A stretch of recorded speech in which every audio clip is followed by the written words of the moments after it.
offre tante caramelle.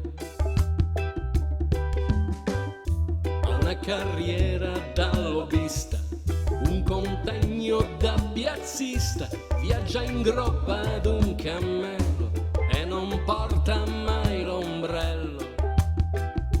Ci fa ridere e avvilire, a volte caricaturale, lo sceicco a grande stile, ma non riesce a recitare. È un tipo da fotoromanzi, da Tonnarelli, Cascio e Pepe, un tipo da curiosi viaggi in ogni tempo, inverno, estate.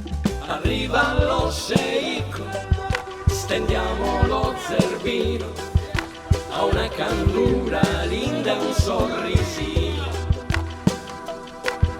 Arriva lo sceicco con datteri e caffè, lui lega il suo cammello e sceglie il tè.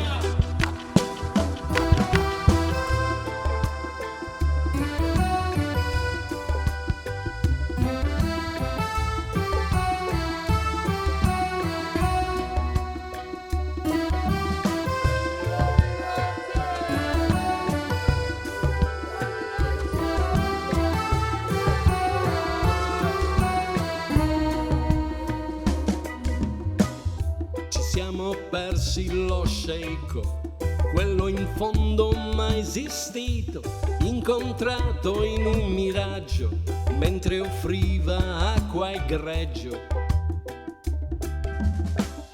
Ci siamo persi lo sceicco nel deserto delirante, era biondo come un moro e parlava americano.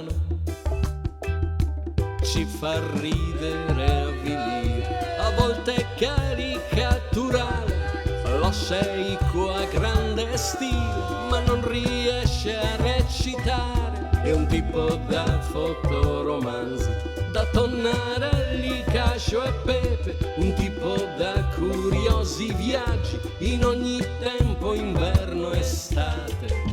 Arriva lo sceicco, stendiamo lo zerbino, ha una candura linda, un sorrisino.